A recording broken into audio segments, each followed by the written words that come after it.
Creo que están viendo mi pantalla de PowerPoint, ¿cierto? Perfecto. Sí. Ya, vamos a dar inicio entonces con la segunda sesión. Esta segunda sesión, como se los venía comentando anteriormente, es de conceptos y funciones. Esta sesión es un poco más corta que la anterior, bastante más corta, así que siéntanse la libertad de hacer las consultas respectivas a medida que vayamos pasando las diapositivas, de manera que también podamos ir complementando un poco con la experiencia que cada uno, yo sé que cada uno de ustedes algo de experiencia tiene que haber tenido en sus equipos con algunos de los conceptos que vamos a ver a continuación, ¿ya? Me presento también, mi nombre es Mauricio Gallegos, estoy acompañado del señor Álvaro Regada, Hola. ambos somos mediadores de lectura de Biblioteca Viva Trébol y aparte aficionados de la música, así que bienvenidos nuevamente a quienes se integran hoy. Vamos a partir con los pedales más útiles dentro de la cadena y los que puede que de repente nos pueda confundir un poco los conceptos que incluyen los parámetros cambiables en ellos. Ya un ecualizador, yo sé que muchos, a lo mejor su primer acercamiento a manipular el audio es a través de un ecualizador, ya sea a través de la ecualización en el amplificador de guitarra, ¿no es cierto? Ya sea la ecualización de una radio, etc. Ujú. El ecualizador es un tipo de proceso de filtro que lo que nos permite hacer es variar la amplitud de onda de una frecuencia en específico. La amplitud de la onda básicamente se traduce en el nivel, en el volumen que tiene esta onda, ¿no es cierto? Y la frecuencia se refiere específicamente a la frecuencia en concreto del espectro frecuencial al tono el cual nosotros queremos afectar, ¿ya? De manera que en un ecualizador, por ejemplo, de amplificador de guitarra, esto se puede dividir en tres bandas, los cuales pueden ser la banda de los graves, los medios y los agudos.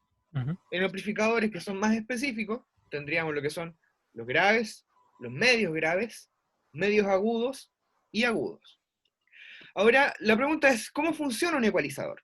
El ecualizador tenemos que entenderlo como un procesador que trabaja en función de la frecuencia y el nivel que le voy a dar a esta frecuencia, es decir, su frecuencia y los decibeles de esta frecuencia. Ya, por frecuencia entendemos que con el ecualizador vamos a seleccionar la frecuencia a modificar, ya, si vamos a seleccionar una frecuencia aguda, medio aguda, etc. Por el parámetro de decibel, tenemos que entender decibel, volumen o nivel, dependiendo del procesador que estemos utilizando, ya que normalmente los pedales de guitarra tienden a simplificar mucho los conceptos que vamos a ver hoy día para hacerlos mucho más entendible y más fácil de controlar en un stompbox, en un pedal de guitarra. Eh, nos permite cambiar el realce o la atenuación de ciertas frecuencias, ¿no es cierto? O sea, de la frecuencia que nosotros seleccionamos anteriormente. Si yo selecciono la frecuencia agudas o medias agudas, por ejemplo, yo puedo realzar este campo de frecuencias o lo puedo atenuar para así volver un poco más oscuro el sonido de la señal que va a pasar a través de mi pedal. ¿Ya? Y por último, hay otro, otro parámetro, el cual me parece interesante de ver, que quizás no esté tan presente en la mayoría de pedales de guitarra, como por ejemplo el G de voz, por ejemplo, que son ecualizadores gráficos, ¿no es cierto?, en el cual uno ve que tiene las bandas y uno las puede subir y bajar como faders. No posee este tipo de factor, más otros pedales como de bajo, por ejemplo, como los preamplificadores Aguilar, por ejemplo, traen un Q-factor. Básicamente es un parámetro que permite ajustar el ancho de la banda que yo voy a afectar frecuencialmente. ¿A qué me refiero con esto? El factor Q me va a ayudar a ajustar la selectividad. Si yo quiero solamente afectar a una frecuencia en específico, es decir, un valor específico como 440, o voy a afectar a toda una banda de frecuencias en torno a esa frecuencia en específico. Es decir, voy a afectar entre los 440, por decir algo, entre los 500 y los 300, ¿ya? De manera que se hace mucho más ancho el espectro de frecuencias que yo voy a realzar o que yo voy a reducir, ¿ya? Mientras más alto es el valor de mi factor Q, ¿ya? Más selectivo es el ancho de banda, es decir, mientras más alto el valor Q, yo puedo entrar a ajustar netamente una o dos valores de frecuencia. Si mi valor Q es menor, probablemente el filtro vaya a ser mucho más extenso y ancho. Para mostrarles un ejemplo de lo que ocurre con el factor Q, voy a abrir mi programa, Logic, para que lo podamos ver en vivo y en directo. Denme un momento, por favor.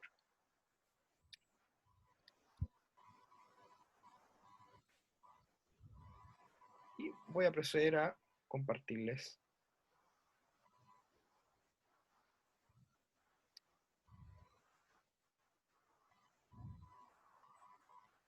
Vamos a trabajar con esta pista.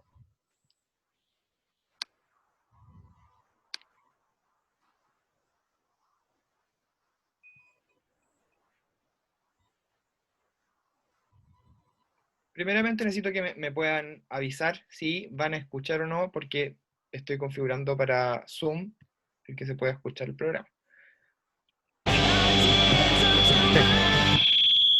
¿Qué suena? Tengo una retroalimentación, disculpe. Pero, bájalo un poquito. Por ahí. Escucha la guitarra eléctrica, ¿cierto? Sí. Ya, perfecto.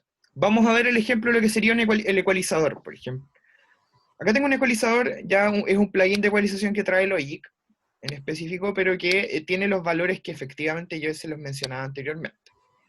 Si se pueden fijar, este ecualizador nos grafica desde los 20 hercios hasta los 20.000 hercios, lo cual es el espectro auditivo humano, ya de un humano sano, recién nacido, ¿no es cierto? Y que es variante de lo que puede escuchar cada uno, ¿no es cierto? Y que el oído se va desgastando desde el nacimiento, ya que nunca deja de funcionar. Este es nuestro espectro, ya como raza humana, por así decirlo, ¿ya? Se grafica este espectro de frecuencias en relación a la cantidad de decibeles. Hay un cero que está justo aquí al medio, que es un valor nominal, es decir, desde aquí empezamos, este es nuestro punto de partida. Desde este punto de partida, que es un cero, yo puedo disminuir en decibeles, 5 decibeles, 10 decibeles, 20, 30 decibeles, etc. O puedo aumentar en decibeles, 5 decibeles, 10 decibeles, 20, 30. Por lo general, las medidas en decibeles tienen muchos valores en medio, de que la escala de decibeles son valores logarítmicos, tienen muchos valores entre medio, por tanto, hay mucha diferencia entre 3 decibeles y 6 decibeles, y después 9 decibeles, es mucha la diferencia entre uno y otro, ¿ya? Por lo tanto, casi siempre uno trata de hacer cambios que no sean tan bruscos. Lo que les mencionaba anteriormente es que primeramente uno selecciona la frecuencia que quiere afectar. Yo, por ejemplo, podría eventualmente seleccionar la frecuencia de los 1000 hercios, que es una frecuencia que tiende a ser bastante sensible al oído humano. De hecho, en las curvas isofónicas, que son las curvas que nos muestran de qué manera nosotros escuchamos en una relación de frecuencia y decibeles, las distintas frecuencias del espectro sonoro, estas son las frecuencias más sensibles a nuestro oído, o sea, nuestro oído es mucho más sensible a estas frecuencias, debido a que son las primordiales para la inteligibilidad de la comunicación humana, ¿ya? Un dato rosa que no tiene que ver con pedales, pero que no está de más saberlo. Voy a elegir, por ejemplo, la frecuencia de los 1000 hercios, y ahora yo puedo proceder a disminuir o realzar dicha frecuencia, ¿no es cierto? Para ese hecho yo puedo subir la banda o la puedo bajar.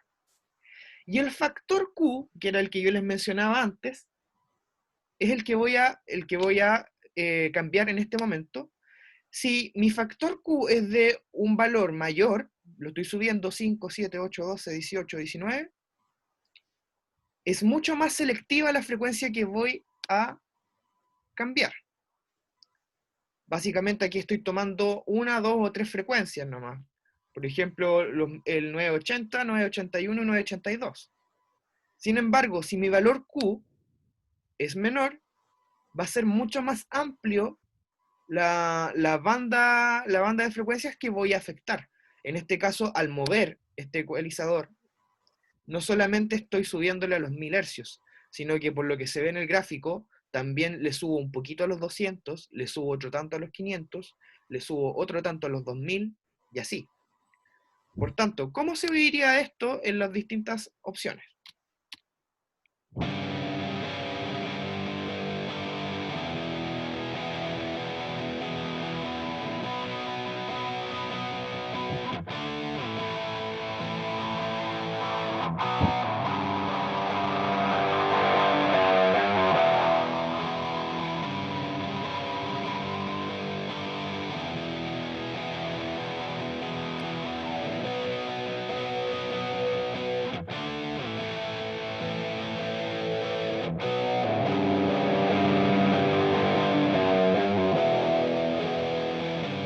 Por lo general, algunos pedales como el G7 o G6, no recuerdo, Álvaro, si esa es la nomenclatura, de los pedales Eh, ecualizadores de Boss.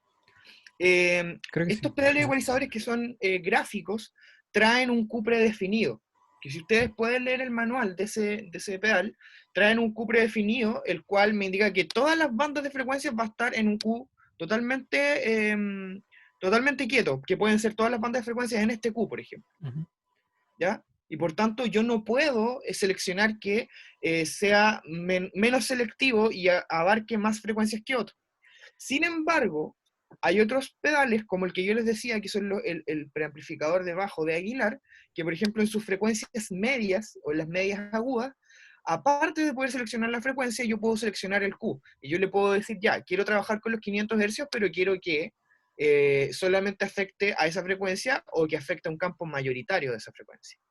¿Ya? Lo cual es mucho más versátil a la hora de ecualizar. Ahora, no está de más decir que el pedal que está diseñado con un Q que viene preseteado y que no se puede cambiar, es porque está pensado en que su sonido va a afectar a la guitarra. Por tanto, no va a ser un mal sonido, ¿ya? Mm. Solamente que no tenemos la versatilidad de poder cambiar ese ajuste. Ahora, algo interesante y que vamos a ver dentro de la próxima clase. Normalmente un amplificador de guitarra tiene bajos, medios y agudos. ¿Qué pasa con esto? Pasa que básicamente el amplificador de guitarra lo que tiene es que trabaja los graves, por ejemplo, en un Q bastante ancho. Es decir, el Q del amplificador de guitarra para los graves debería ser algo como esto. Vamos a verlo enseguida. Si yo bajo, por ejemplo, toda la perilla de los mid y el treble, debería escucharse como esto.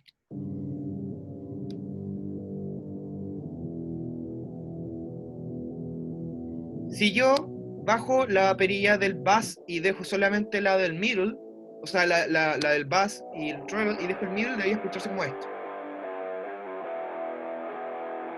Era muy parecido como cuando uno se coloca el celular en la boca escuchando música. No sé si alguna vez alguien ha hecho eso. Sí, No suena como así. exactamente. No es tu caso. Y si uno bajara el knob del treble y el mid, dejar solamente el treble,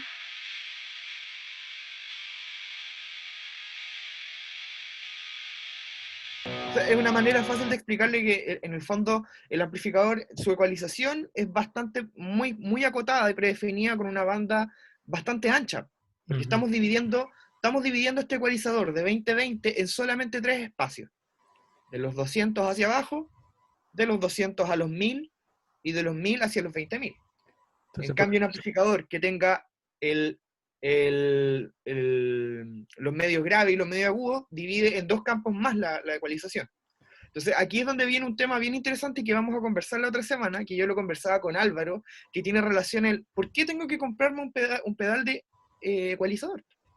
Y es porque claramente tú tienes opción de ecualizar de manera mucho más selectiva el sonido de tu instrumento cuando puede que a lo mejor no logres pulir de manera concreta con un amplificador, ¿ya? Entonces, es ahí donde está el tema, po. Ahí donde viene lo interesante. Bueno, este es el caso de los ecualizadores. Vamos a ver entonces fotografías de distintos ecualizadores, pedal ecualizadores específicamente. Aquí tenemos tres casos bastante claros. El primero es este ecualizador que es de tipo gráfico, ¿no es cierto? Que es lo que yo les comentaba antes, que es muy similar a los Boss G7 o G6, que vienen con una banda específica que viene ya predefinida. O sea, yo al subir el primer knob, que al parecer es de 100 hercios, estoy afectando no solamente a los 100 hercios, muy por el contrario, pero sí a una cantidad acotada de frecuencias en torno a ese valor. Después, lo mismo con los 200, 400, 800, los 1600, 3200, etc. Ahora, uno tiene que confiar también en los desarrolladores de pedales. O sea, los valores de frecuencia que se están eligiendo para el pedal no están elegidos porque sí, ¿ya? Es porque efectivamente esas frecuencias son las que afectan al sonido concreto de una guitarra, ¿ya? Por ejemplo, nosotros también podríamos eventualmente tener un ecualizador que afectara los sonidos graves o de repente incluso y casi llegando al subgrave, o sea, los 30 hercios, 20 hercios, 50 hercios. pero no tiene caso utilizarlo con una guitarra, porque la guitarra no produce nada en esas frecuencias, ¿ya? Esas son frecuencias en las que reaccionaría un bajo, en las que reaccionaría un bombo de batería, ¿ya? Sin embargo, la guitarra reacciona entre los 80 hercios hasta cerca de los 16.000, 17.000, ¿ya? Por tanto, estas son las bandas de frecuencias más cruciales para poder cambiar el sonido, el timbre de mi guitarra de una manera mucho más eficaz, ¿ya? Entonces vienen preseleccionadas pensando en que efectivamente se logre, ¿no es cierto?, una estética sonora que sea, ¿cómo decirlo?, apreciable al momento de manipular el pedal. Por otra parte, bueno, no se alcanza a ver la marca acá abajo, me quedo cortada la fotografía, pero este pedal de ecualizador también tiene predefinido el campo de frecuencias. Este lo tiene predefinido, al igual como se los dije, que un amplificador de guitarra, ¿ya? O sea, el campo de frecuencias lo dividió en tres, en bajos, en medios y agudos. Por tanto, tiene una banda bastante poco selectiva, bastante ancha, y por tanto no podríamos lograr a lo mejor un sonido tan detallado, ¿ya? Básicamente no tiene mucho sentido si yo tengo un amplificador que ya tiene un medio, bajo y agudo en realidad. No le hallo mucho el sentido a ello, a menos que las bandas de frecuencia que está tratando sean distintas a las de los amplificadores, porque ahora también tenemos que convenir que no todos los modelos de amplificadores, sus ecualizadores tratan la misma cantidad de frecuencia. Por ejemplo, yo en lo personal, por experiencia, me he dado cuenta que los Fender Twin Reverb, por ejemplo, a diferencia de los típicos Flexi de Marshall, los Plexi, los agudos que trabaja el Fender Twin Reverb son mucho más agudos que los que trabaja el Marshall. Y los medios son mucho más graves que lo que trabaja el Marshall. Entonces, tienen distintas bandas de frecuencias que acotan a la palabra medios graves y agudos. Y por último, y el más interesante, que Álvaro me sorprendió con este pedal en realidad, me lo mostró hoy, es el Programmable EQ, ¿no es cierto?, de Source Audio, el cual al parecer es un lanzamiento de este año o el año pasado nomás, en el cual tú tienes 4 bancos de guardado, ¿ya? Donde puedes finalmente guardar un seteo de ecualización y acudir a él solamente haciendo presión, ¿no es cierto?, del switch o utilizando el knob que tiene de menos y más. Y este también actúa como un ecualizador gráfico, el cual su factor Q también viene predefinido, pero el cual también tiene, ¿no es cierto?, tiene las frecuencias predefinidas. Si se fijan, a diferencia del Danelectro que está acá al lado, el verde, este trabaja en 125, 250, 500 y 1000. El Danelectro trabaja en 100, 200, 400, 800 y 1600. Entonces, de por sí va a trabajar con un timbre totalmente distinto al Danelectro, ¿ya? Eso depende es cosa de gustos, ¿ya? Ahí uno tiene que entrar a experimentar también.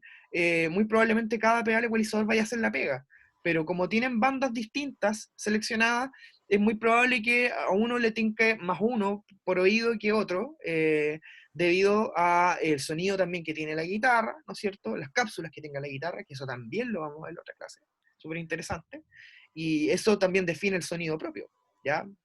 Tenemos que entender que finalmente la cadena de procesos que ocurre con los pedales no empieza ni termina ahí, sino que parte por la guitarra y termina en el amplificador. ¿Ya? Tengo una pregunta Cuéntame. que tiene que ver con el ecualizador y el compresor.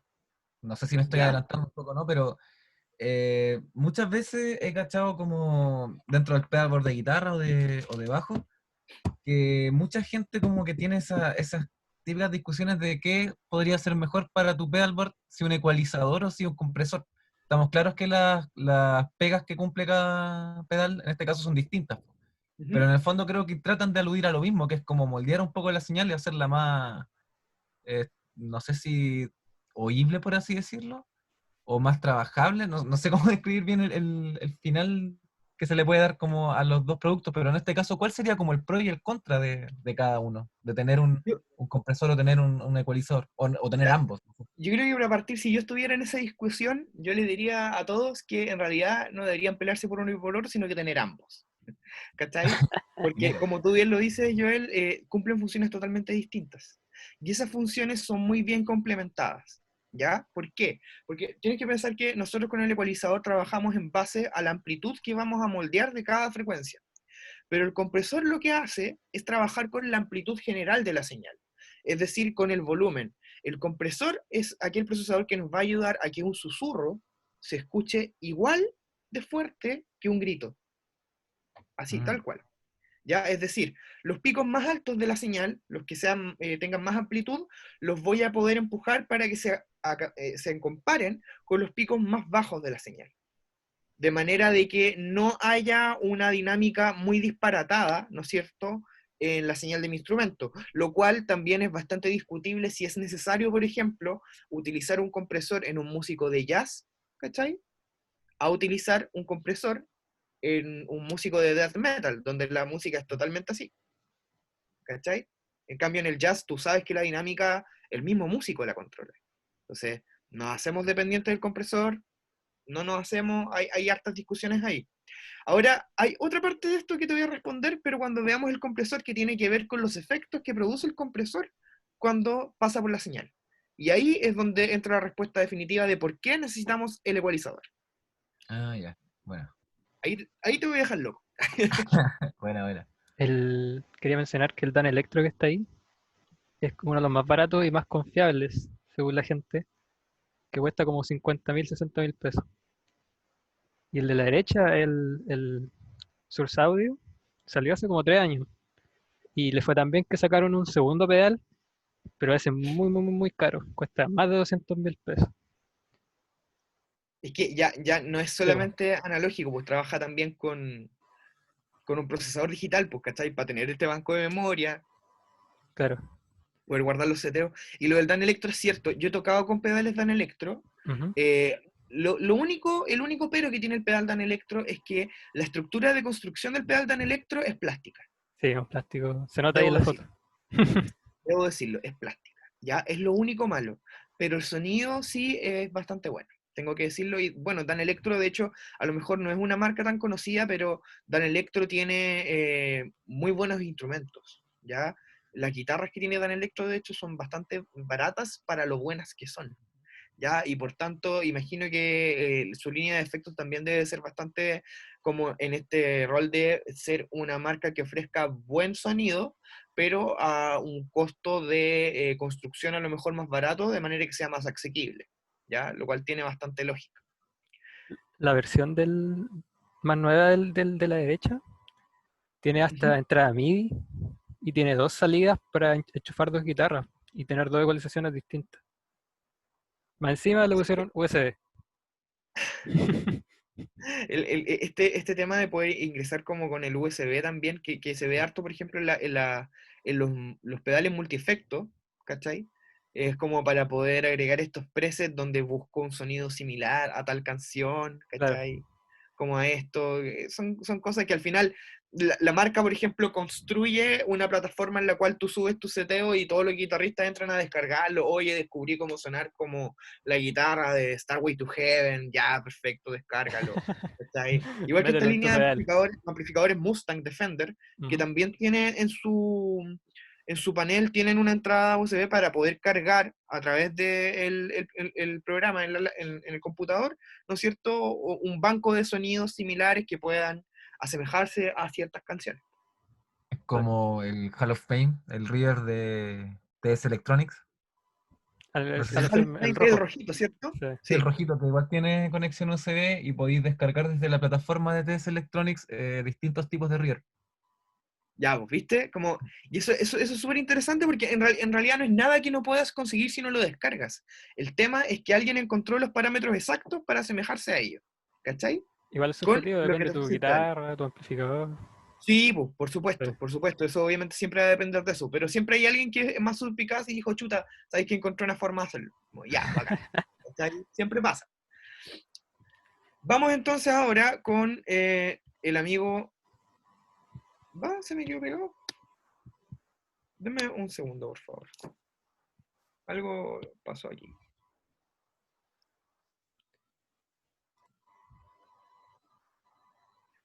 Procedo a compartir pantalla, ¿no? Creo que voy a subir el ecualizador en prioridad. ¿Cuántos pedales que tengo que comprar? Es muy pero muy útil, debo decirlo, es muy, pero muy útil, ¿ya? No, no lo miren en menos. Yo también debo decir que he pecado de leso al decir va a ser uno de los últimos que voy a comprar y después me fui dando cuenta a medida que fui tocando en vivo de lo necesitado que estaba de tener un ecualizador en mi cadena, ¿ya? Vamos Ya, con el el siguiente compresor. pedal entonces, uno de los funcionales y también de los más importantes de nuestra cadena, sobre todo para aquellos que quieran mantener un sonido con una dinámica estable, ¿ya? Es el pedal de compresor. El compresor como procesador debemos entenderlo como un procesador electrónico que está destinado a reducir el margen dinámico de la señal, lo que les comentaba anteriormente, el poder equiparar un poco el nivel que tienen los picos más altos de la señal en amplitud a los picos más bajos que tiene la señal. De manera que yo tengo un umbral el cual puedo setear para que cada vez que la señal supere este umbral, el compresor tire ¿cómo decirlo? Sí, po, jale un poco la señal de manera de reducir la cierta cantidad de decibeles según la cantidad de decibeles que traspasó el umbral. Lo vamos a ver gráficamente en el programa, pero primero vamos a explicar los distintos parámetros. Ya, el parámetro Álvaro, acá tengo una duda, te lo voy a preguntar, aunque pase vergüenza. ¿Se dice threshold o threshold? Creo que es threshold. Threshold, Sí, ya, creo que es así. Sí, perfecto. umbral, Ya, sí.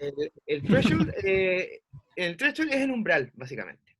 El compresor trabaja en base a este umbral, ¿no es cierto? Cuando la señal sobrepasa ese umbral, se va a llevar a cabo la compresión, ¿ya? Lo cual significa reducir el nivel a la cantidad determinada de ratio de compresión, que vamos a ver lo que es el ratio luego. Cuanto más bajo sea el umbral, mayor parte de la señal va a ser comprimida por el procesador. Ahora, ¿qué es el ratio? El ratio es la relación de cuántos decibeles voy a comprimir según cuántos decibeles traspasan este umbral. Representa una reducción de ganancia bajo condiciones señaladas, ¿no es cierto? Una proporción de 2:1, por ejemplo, significa que una vez que el nivel de la señal exceda el umbral, se le permite al nivel de señal aumentar o disminuir 1 decibel por cada 2 decibeles de aumento de la entrada.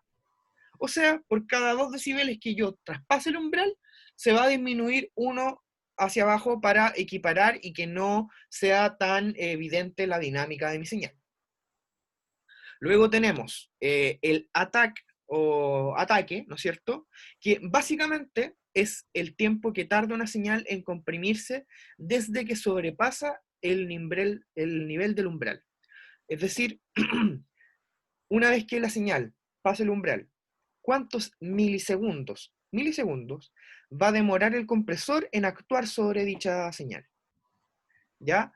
Esto es súper útil entenderlo cuando uno habla, por ejemplo, de comprimir baterías, ¿ya? Yo sé que esto es un curso de pedales, pero me gusta poder analizarlo como al procesador de audio en sí para que lo entiendan. La batería, las percusiones, tienden a tener primeramente, yo cuando toco una caja, primeramente lo que se siente en la transiente de la señal de audio es el golpe que la baqueta da al parche, el crack, ¿ya? El golpe como tal de parche madera. Y lo que viene consiguiente de eso es el sonido de la vibración del parche, ¿ya? Entonces, ¿qué pasa? Si mi ataque es muy rápido al comprimir una caja de una batería, lo que voy a hacer es comprimir la parte del golpe, ¿ya? De la caja, aplastando esa transiente.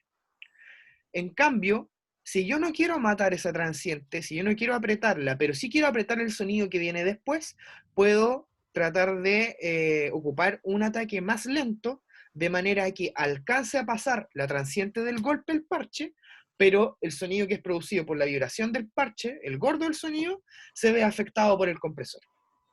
¿Ya? Les voy a mostrar también una gráfica de lo que vendría siendo el ataque, el release, para que nos quede más claro, ¿ya? El release es el tiempo que tarda el compresor en anular el control una vez pasada la sobrecarga. Es decir, una vez que comenzó a comprimir, ¿a los cuántos milisegundos va a dejar de comprimir? Si yo coloco un release que es demasiado corto, una vez que comprima va a dejar de comprimir muy luego. y por tanto se va a producir una distorsión de la señal. En cambio, si le pongo demasiada tardía, por ejemplo, imaginemos que vienen 2 golpes de caja seguidos. Si yo pongo un release demasiado tardío, va a seguir comprimiendo la señal hasta que llegue el próximo choque de la baqueta, por ejemplo, lo que va a implicar que también se va a ver comprimido el toque. Por tanto, tengo que setearlo de tal manera que el release decaiga antes de ese toque, ¿no es cierto? Y que pueda volver a funcionar nuevamente, ¿ya? Ahora, esta analogía que yo les doy con la batería es porque es donde se hace más evidente el uso del ataque release. Sin embargo, no todos los instrumentos tienen las mismas transientes y tampoco necesitan los mismos valores de attack y release para ser comprimidos. Por último, el make-up o level, ¿no es cierto? O nivel, make-up, de su traducción en maquillaje, ¿no es cierto? Se utiliza para ajustar, o como le dice la analogía, ¿no es cierto? Maquillar el nivel de salida de la señal de audio después de ser comprimida, ¿ya? Tenemos que convenir que nosotros al comprimir la señal, estamos reduciendo en decibeles dicha señal, ¿ya? Por tanto, hay una pérdida de nivel, de volumen, en relación a la señal que entró. Por tanto, para maquillarla, para recuperar esos decibeles, yo tengo este knob de señal de salida en el cual yo puedo recuperarlo. Entonces, si me comí 5 decibeles, por ejemplo, de la señal porque la comprimí demasiado, le devuelvo 5 decibeles con el parámetro de salida del pedal. ¿Ya? Esos son los parámetros del compresor. Vamos a ver entonces, primeramente, el Logic. Vamos a ver un par de ejemplos. Álvaro, voy a aprovechar de buscar algo para mostrar. Si quieres hacer un comentario, hazlo ahora. No, igual quiero ver los ejemplos porque tampoco cacho muy bien el uso del compresor como a grandes rasgos. Ya, perfecto. Si no, no me voy a demorar. ¿Ven ¿cómo se llama esto? ¿Mi navegador? No, vemos el Logic. Estamos viendo el Logic. Ujú. Ya, no importa. Les voy a mostrar el navegador de inmediato.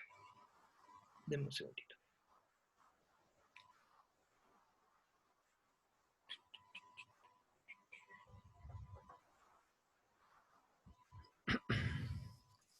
Ya, ahora sí están viendo el navegador, ¿cierto? Sí. Ya. Esta gráfica me gusta mucho porque explica muy bien lo que es el ADSR, ¿ya? Es la nomenclatura que se le da, ¿no es cierto?, a los conceptos que vimos anteriormente, que era ataque y release, pero también está incluido lo que es el decay, el decaimiento, y el sustain, que es el sostenimiento del sonido, ¿ya? Entonces, por ejemplo, en lo que hablábamos antes de la transiente que se producía al momento de que la baqueta pegaba el parche de la caja. El ataque viene siendo la primera parte del sonido donde se excita, ¿no es cierto?, la onda hasta llegar al pico cúlmine de la amplitud, ¿ya? Que sería la parte roja, llegamos al punto máximo de amplitud de la onda, y luego vendría un pequeño decaimiento, ¿ya? Una pequeña baja instantánea luego de llegar al punto más álgido de la onda. Posterior a eso viene un tiempo de sustain o de sostenimiento en el cual la señal se mantiene a un nivel más o menos similar por un cierto periodo de tiempo, dependiendo de lo fuerte que le di, ¿no es cierto?, a la nota, dependiendo de la frecuencia de la nota y cuánto puede sostenerse en el tiempo. Y por último, tenemos en la R, que es el release, o la palabra release en español sería, Álvaro. Significa soltar, pero sería como... Es como liberar, Sí, como la liberación entregar. de la... Como realce, se puede traducir igual como eso. Sí, Ya, pero creo que, También es como entregar. claro. o sea, podemos convenir que es como un relajamiento de la señal, en el fondo. O sea, se empieza ya empieza a ser como este fade, ¿no es cierto? O como reposo, creo que igual se traduce. O soltar podría ser también. Claro, hace la analogía a eso en el fondo, porque el release en el fondo es la colita de la señal, o sea, cuando ya la señal después del sustain pierde energía de manera constante, progresiva, hasta llegar al punto cero donde ya no hay más sonido, ¿ya? Entonces, en el compresor, apliquemos esta imagen al compresor. Yo con el compresor, si tengo un ataque rápido, yo le estoy diciendo al compresor que empieza a comprimir en el momento en que el ataque todavía no llega a su punto más álgido. O sea, aquí. Entonces, en el caso de una batería, ¿qué va a pasar? Que el golpe de la baqueta va a quedar muy apretado. Y eso le va a quitar naturalidad al sonido de la batería. Apliquémoslo al golpe de las cuerdas, lo mismo. Si tiene un ataque demasiado rápido, va a quedar demasiado aplastada la transiente del golpeteo de las cuerdas, va a quedar apretadito. Si alguno de ustedes alguna vez ha ocupado un pedal de compresor y le ha dado al máximo de nivel, va a notar como si le hubiesen puesto una ballena encima de la guitarra, básicamente. ¿Ya? Pareciera que no tuviera nada de dinámica porque está todo muy, muy, muy apretado, muy comprimido, valga la redundancia. En cambio, si yo coloco un nivel de ataque que es mucho más lento, en milisegundos, podría decirle que empieza a afectar justo aquí, o pasadito, ¿no es cierto?, el ataque de la señal, ¿ya? Por tanto, logro comprimir la señal posterior al ataque que doy cuando golpeteo la cuerda, o cuando golpeo con la baqueta el tambor, para que comprima el decaimiento y el sustain de la señal. Y luego con el release, ¿no es cierto?, yo puedo ajustar que una vez que haya comprimido, a los cuántos milisegundos va a dejar de comprimir. Si va a comprimir rápido, va a dejar de comprimir aquí, por ejemplo, o no termina de comprimir nunca y llega a al siguiente golpe y nunca dejó de comprimir, ¿ya? Espero que esta gráfica les pueda dejar un poquito más claro cómo es más o menos el desarrollo de una señal de audio, como en términos. Si en algún momento dudan de esto, busquen la sigla ADSR. Ayuda mucho ver esta gráfica para entender un poco cómo son los procesamientos de dinámica de la señal, que a veces cuesta un poco entenderlo uno por sí mismo. Ahora sí, nos vamos a Logic nuevamente.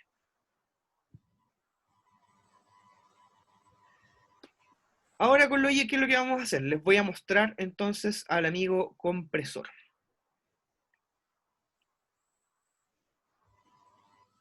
Yo en este caso tengo acá un compresor de audio profesional, ¿no es cierto? Como les mostraba anteriormente, acá lo vamos a ver con una gráfica. Acá tengo el threshold, que básicamente es el umbral. Si fijan que hay una parte que se mueve del compresor, vamos a verlo mientras suena.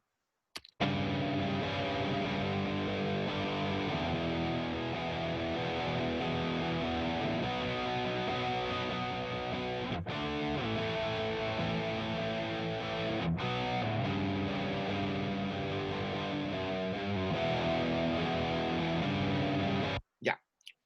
Para empezar, lo que vamos a hacer es que yo voy a definir que el compresor sea bastante agresivo, ¿ya?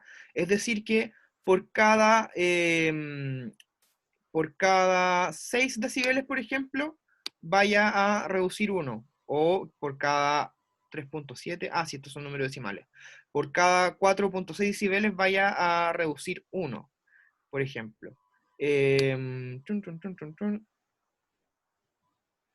Y voy a bajar el umbral, lo voy a dejar en 0, aquí no debería estar afectando aún. Fíjense por favor en esta parte del gráfico. Ahí no está afectando la señal. Pero a medida que yo bajo el umbral, la señal sí se ve reducida en decibeles.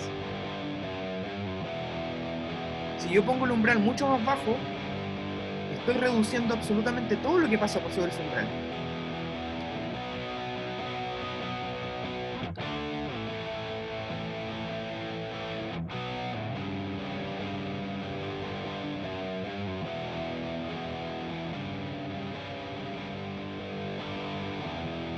Ahora, ¿qué ocurre con el ataque y release? ¿Qué tan rápido comprime? Se pueden fijar aquí cómo el punto comienza a moverse de una manera mucho más histérica respecto al ataque que le estoy pidiendo que tenga. De otra forma, debería liberar un poco más. Y luego con el release, ¿qué tan rápido lo libera? ¿O qué tanto demora en liberarlo? Este tipo de compresión no es una compresión que yo haría eventualmente, ¿ya? Y que tampoco sería la seteada para un pedal de compresión. Si se fijan, en este punto podemos ver los picos de la señal. Por tanto, lo ideal sería que mi umbral estuviera más o menos en ese punto.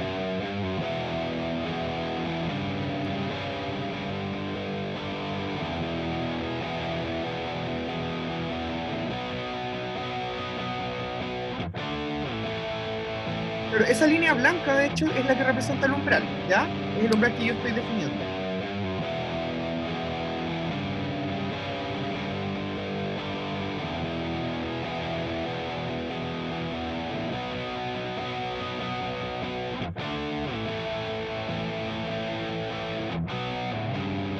mientras más ratio, más relación yo coloque, más agresiva va a ser la compresión.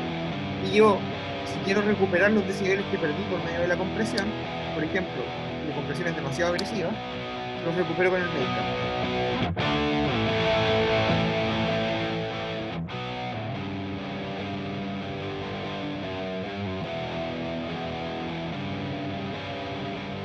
Ahora, yo soy mucho más amante de este tipo de visualización para este tipo de ejemplo. Este tipo de visualización que ven aquí básicamente me indica cuántos decibeles estoy reduciendo. Es decir, yo acá bajo el umbral y aquí básicamente me está reduciendo 5 decibeles. ¿Ya? 10. Si subo ratio, muy probablemente va a empezar a reducir un poco más. Yo posterior a eso me doy cuenta de cuántos decibeles más le tengo que dar para que vuelva a la normalidad el tipo de la señal que sale del computador. Ahora, claramente en una guitarra con distorsión no se hace tan evidente el efecto sonoro de la compresión debido a que la distorsión en sí también es bastante más apretada. O sea, de por sí es un poco más comprimida que una señal limpia. Por tanto, no es tan evidente. Déjame ver si tengo una señal limpia para poder ejemplificarlo mejor. Por ejemplo, esta parte.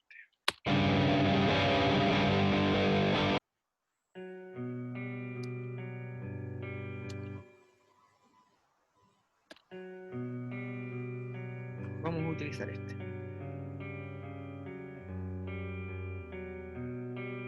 ¿Lo escuchan a buen nivel, Álvaro? Sí, sí. Perfecto.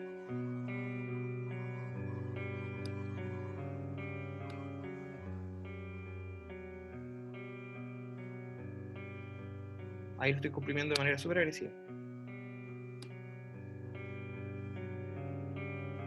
No sé si pueden auditivamente oír un poco. Ahí tiene el ataque rápido.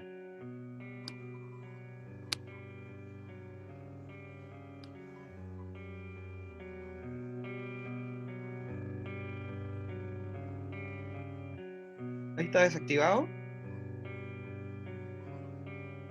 Se nota piola, pero con audífonos se nota mejor. Sí, lo que pasa es que sonoramente lo que es notorio cuando pones atención tiene que ver con cómo son tratadas las transientes al principio del toque de cada nota. Porque como les decía, comúnmente cuando uno pulsa la cuerda de la guitarra, ¿no es cierto? Al momento de pulsarla es donde comienza, ¿no es cierto?, entra el pico más alto de la nota, que es por finalmente el golpe, por el uñeteo, ¿cachai? De hecho, el ataque no va a ser el mismo si tú pulsa la guitarra solamente con la yema de tu dedo, a que si lo haces con una uñeta, ¿ya? Claro, de hecho, eso mismo estaba pensando que, sobre todo la producción, es bueno jugar con el ataque siempre y cuando el guitarrista esté tocando con dedo o con uñeta. Por ejemplo, en arpegio yo creo que es súper bueno darle menos ataque, porque suena Exacto. como más profundo, más bonito, y si estáis tocando con uñeta tenéis que darle más ataque, obviamente dependiendo de lo que queréis que suene. Claro, Pero pues si dentro tú del quieres que resto, suene, de hecho yo pensaría que si tú quieres que suene más natural la compresión, le daría un ataque más lento. Pero por ejemplo, si tú te pones a pensar o tratas de imaginar de repente los arreglos que tiene John Frusciante, ya con la guitarra, con la Strato, cuando toca con Red Hots, este loco usa efectivamente una compresión que es más apretada, con un ataque más rápido, que se escucha que todas las notas son más apretaditas, ¿cachai? sí, Lo cual también está más funky, ayuda bastante al sonido que tiene la Stratocaster, ¿ya? La guitarra de Fender, tiene ese sonido característico, ¿cachai? el clank. Ese twang, exactamente, ¿cachai? Y que queda más en evidencia al comprimir con un ataque más rápido, ¿cachai? La semana pasada yo le mostré algunos ejemplos, y de hecho en uno de los ejemplos estaba tocando Snow de Red Hot, y utilicé una compresión que era más o menos pesadita para darle el sonido correspondiente. Ahora, Nítido. ¿qué pasa con los pedales de compresión? Buena. Aquí tenemos tres tipos de pedales de compresión. Yo les comenté finalmente los parámetros que más importantes me parecieron que entendieran por la compresión. Pero como se los mencioné anteriormente, ocurre de que los compresores, los pedales de compresores vienen mucho más simplificados, ¿ya? Para su uso. De manera que, si se pueden fijar, muy pocos de ellos tienen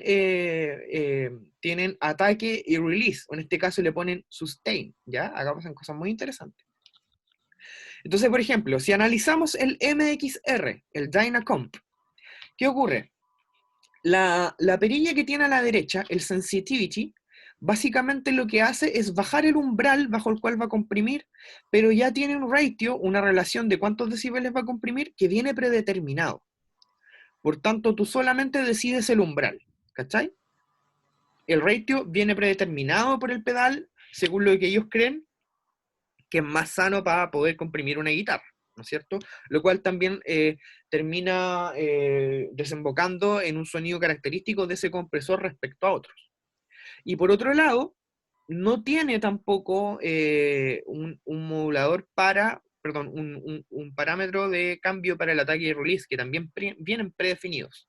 Y por otro lado tiene a la izquierda la perilla del output, que vendría a ser para recuperar la cantidad de decibeles que perdí por la compresión, o sea, similar al make-up que tiene el compresor.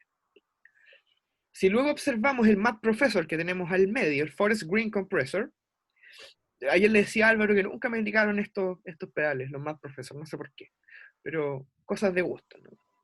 El primer knob que podemos ver a la esquina superior derecha, ¿sí? Tiene dos opciones. La primera es que trabaje con un ataque bastante rápido, que le pone como compresión, porque con el ataque rápido se hace más evidente como este sonido aplastado de las transientes, por lo tanto lo traducen a compresión para hacerlo más entendible para los músicos.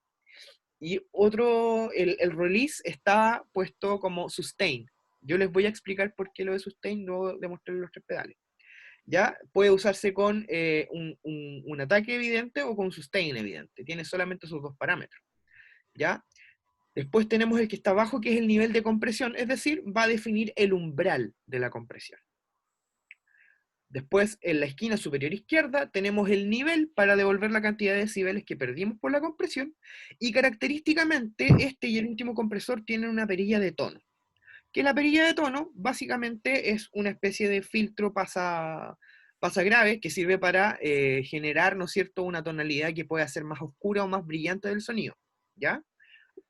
Básicamente tiene un filtro bajo como un pequeño ecualizador, por así decirlo, ¿ya? Al igual como lo tiene el pedal de distorsión, ¿cachai? Y muchos otros pedales. Y el compressor sustainer, que acá es donde vamos a entrar a explicar esto y también a responder tu pregunta, Joel, es que tiene, ¿no es cierto? Tiene la perilla de nivel, ¿no es cierto? Que es para reponer el nivel que vamos a perder por la compresión. Tiene la perilla de tono, ¿no es cierto? Que también es para ecualizar, ¿no es cierto? Con este filtro pasa abajo. Puedes sí moldear la velocidad de ataque, que puede ser mínima o máxima, ya puede ser rápida o lenta. Y tiene la de sustain, que la sustain en realidad se refiere al release. ¿Por qué este compresor se llama Compression Sustainer? Una de las cosas que más vende humo entre los guitarristas al momento de comprarse un pedal de compresor es el hecho de que va a lograr generar más sustain en las notas. Entiéndase por sustain la cantidad de tiempo que va a lograr sostener una nota sin que se corte, ¿ya? De manera natural. Pero esto es básicamente una ilusión auditiva, por así decirlo. Hagamos memoria nuevamente con el gráfico que le mostré del ADSR. Si yo ocupo un sustain que sea muy lento, o sea, perdón, un release que sea lento, en este caso sería colocar la perilla de sustain al máximo, lo que voy a hacer es que en el momento en que la señal esté bajando, esté entrando en su etapa de release, ¿no es cierto? Al seguir comprimiendo, el compresor también tiende a levantar las señales que están más bajas para poder emparejar a las que empujan de abajo, o sea, de arriba hacia abajo, ¿ya? No solamente empuja a las que sobrepasan el umbral, sino que también el piso de ruido y la señal más baja se ve empujada hacia arriba. Entonces, la señal que se ve reducida, ¿no es cierto?, por el release natural, se ve empujada hacia arriba porque el compresor sigue funcionando, ¿ya? Es decir, yo le estoy diciendo al compresor, por favor, sigue comprimiendo después de tantos milisegundos con un release lento. Por tanto, esto nos hace oír como que la cola del sonido no baja tan rápido. Es decir, que se sostiene más tiempo. No sé, ¿me explico? ¿Me sigue más o menos? Si Sí, alguien no entiende. sí, ¿Sí? sí. No Ya. entendí la diferencia. No, no Claro. caché. ¿Cómo? No caché bien la diferencia. Es que lo podría Ya, mira, explicar de espera. otra forma. Volvamos acá al ADCR, que lo tengo abierto todavía. Ujú. Ya. La perilla de sustain del pedal, básicamente, es la que maneja el release, ¿ya? Nosotros entendemos por sustain el tiempo que puede sostener la nota a través del tiempo, ¿no es cierto? Entonces, ¿qué pasa? Que el compresor no solamente tira hacia abajo las señales que sobrepasan el umbral, sino que también empuja un poco más hacia arriba las señales que están por debajo del umbral para poder hacer este equiparamiento entre las más altas y las más bajas. Teniendo esto en cuenta, si nosotros le pedimos al compresor que tenga un release lento, es decir, que se demore en dejar de comprimir, en el momento en que la señal pase por este estado, donde va a reducir su nivel de manera gradual, el compresor, esta colita la va a empezar a tirar para arriba, ¿cachai? Porque la va a seguir comprimiendo. Por tanto, va a crear la sensación de que se está demorando mucho más en desaparecer el sonido. ¿Se entiende ahora? Claro, en el fondo no es que esté sosteniendo la nota, sino que solamente se demora más en que suene, pero sin sostenerla. No sé Claro, si me explico. no es que la sostenga más, sino que la comprime por más tiempo para, de cierta manera, hacer más evidente, ¿no es cierto?, el release de la nota, para alargar, entre comillas, el release. ¿Ya? Es como si tú manualmente, Joel, tuvieras tu dedito en la perilla de volumen de la guitarra, y en el momento que tú empiezas a sentir que empieza a decaer el sonido, le empezáis a subir el volumen para contrarrestar. Ah, ya entiendo. ¿Cachai? Y Como eso para lo crear hacen, ese efecto como de que en realidad no cambió de volumen, sino que se mantiene. ¿Cachai? ¿y eso por qué pasa? O sea, ¿lo hacen por un tema de plata o no? ¿Cómo? ¿Eso por qué lo hacen en vez de colocar un sustain real? ¿Por qué hacen eso del release? ¿Lo hacen por un tema de plata? ¿Lo hacen por un tema de economizar implementos en la construcción del pedal, o no? No, pues pero es que el sustain y el release es lo mismo. Ah, ya, ya. Lo que pasa es que, a eso me refiero, que en estricto rigor, al yo tener un release lento, lo que produzco es levantar la señal del release porque sigue comprimiendo, ¿cachai? Es una Ya. consecuencia del seguir comprimiendo la señal, ¿cachai? Entonces, ¿qué pasa? Que al saber que este efecto se producía gracias a tener un release lento, en la industria de la guitarra se le puso el nombre de sustain, ¿cachai? Comprendo, Porque comprendo. daba la impresión de que te daba más sustain a la nota, cuando en realidad lo que hacía es comprimir más allá de lo que, más allá del sustain natural de la nota, ¿cachai? De manera que daba la impresión de que se mantenía por más tiempo, ¿cachai? Yo tengo ese pedal, po, el CS3. Y Y es más notorio, ¿no? sí, de hecho se nota caleta cuando estáis con distorsión o con efectos de modulación. Ahí se nota Claro, caleta. sobre todo las saturaciones son más notorias cuando pasa esto porque tienes más feedback, tienes más retroalimentación, y la ganancia al ser más alta va a durar mucho más tiempo también la nota. Sí. ¿Cachai? Pero es que este pedal encuentro que esto ya es más gusto personal, no es algo más tan práctico técnico, pero porque yo tengo el Boss LMV3 es que es como un limitador para abajo. ¿Ya? Sí, sí, lo Yo cacho. tengo guitarra y tengo bajo, entonces tengo como pedales, algunos los ocupan los dos y otros los voy ocupando para guitarra y para bajo. Y ¿Ya? entonces yo cuando me compré el CS3 y el Boss LMV3, Ujú. me los compré al mismo tiempo. Porque dije, ya tengo como una cantidad de monedas, me salen los dos y me sale como barato. Claro. Y creo que en realidad gasté plata además porque con el CS3 en el Ujú. bajo funciona terrible bien. Incluso me gusta más el CS3 en el bajo que el LMV3. Porque el otro, el LMV3, no es que ¿Ya? sea malo, para nada, funciona súper bien, pero el sonido que a mí me gusta no va con ese pedal. Porque ese pedal es súper bueno como si querías hacer slap o si querías tener como un bajo más agresor, por así decirlo. Claro. Te encaja perfecto. Pero Lo a que mí me pasa, gusta lo, más como el bajo más melódico. Y el compresor, el CS3, es súper bueno para el bajo, weón. lo que pasa es que el compresor se escucha más natural que el limitador. Aparte, ¿Y sí, por qué pasa esto? Porque el limitador básicamente es un compresor el cual su nivel de ratio llega al infinito. Es decir, que no te va a reducir decibeles, sino que el limitador lo que hace es ponerte un techo, el cual la señal derechamente no va a poder pasar. claro. ¿Cachai? Sí. Por tanto, el limitador puede matar totalmente la dinámica, así como totalmente, porque es como una compresión muy, muy agresiva, en la cual no va a dejar pasar ningún decibel por el umbral. Por Sí. eso también es tan usado en el slap, como me lo mencionas tú, donde de repente los niveles del golpe del dedo con las cuerdas pueden a lo mejor tener una dinámica muy débil y al tener un limitador, ¿no es cierto?, se levanta mucho más y se hace más evidente. ¿Cachai? Sin embargo, yo imagino, no lo he probado nunca, confío en tu oreja, de que el compresor tiende a sonar un poco más natural que el limitador en el bajo. ¿Cachai? De Y para el hecho, estilo que yo sé que tocáis tú, debe ser también más adecuado. ¿Cachai? claro, de hecho, a mí lo que me gustaba del LMV3 era combinarlo con fuzz. Con un fuzz o con un overdrive, igual sonaba bacán. Ujú. Pero es muy específico el uso y no voy a estar colocando dos pedales de más para una pura función, ¿cachai? Como que encuentro que no No, es pues, tan necesario. no, pues para nada, pues. O sea, acá puede que a lo mejor no utilices, por ejemplo, no tenga a lo mejor un nivel de ratio que sea tan agresivo, pero también lo hace más flexible. Sí, ¿Cachai? Y por lo general, que es una buena acotación, en el caso de los bajistas uno tiende a usar limitadores, eso es cierto, pero sobre todo cuando tú tienes como muchos instrumentos que son mucho más ruidosos y que no permitan que se entienda muy bien el bajo, porque vas a necesitar que cada nota del bajo se escuche en un nivel más o menos similar, ¿ya? De manera que no se pierda en ningún momento, en comparación al bombo, por ejemplo, que siempre se pelean por un claro. espacio, ¿cachai? Ya, y acá viene lo último que les voy a comentar, que es respondiendo a la pregunta de Joel, que ¿por qué? Si un compresor, si un ecualizador, ¿yo por qué digo los dos? Porque son funciones distintas, trabajan de manera totalmente distinta. Pero lo peculiar de esto y la razón por la que tienen una perilla de tono, ¿ya? En el caso de algunos, es que cuando nosotros comprimimos la señal, eso también quiere decir que nosotros estamos comprimiendo las frecuencias más evidentes del sonido.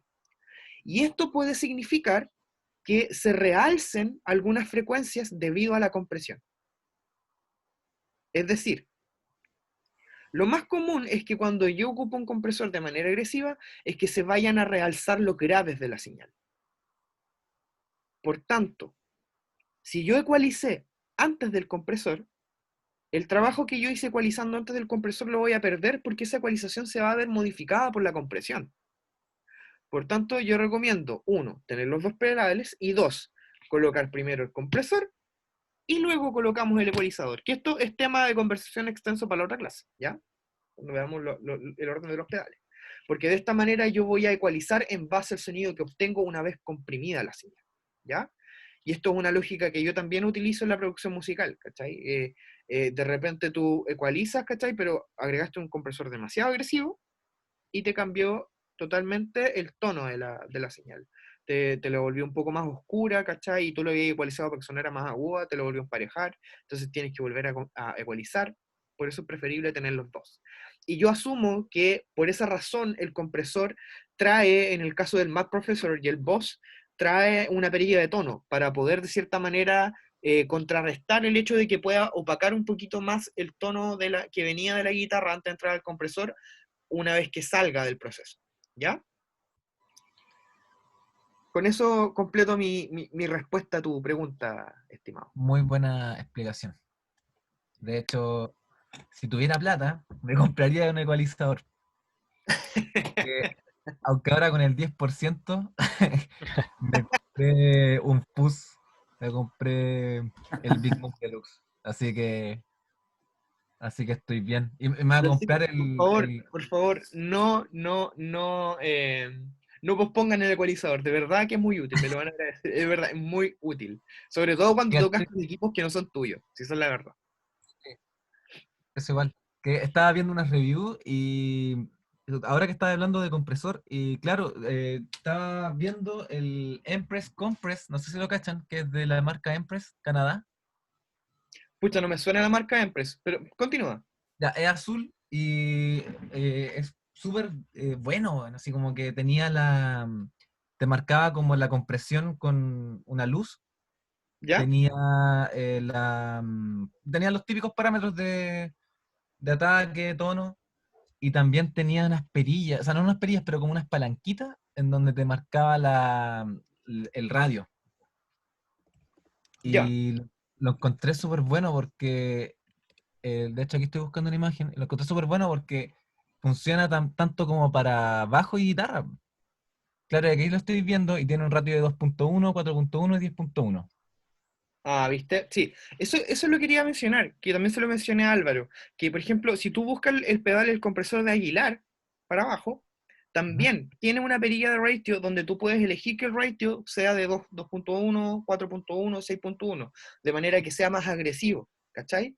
En el caso de los bajos, donde tienden a utilizar distintos tipos de compresión, es muy normal que sus pedales tengan más parámetros moldeables a los pedales de compresión para guitarra, ¿cachai? Claro, sí. Pero El bajista de mi banda tiene un compresor de Aguilar, efectivamente, y tiene también la posibilidad de poder cambiar el ratio de compresión. ¿Cachai?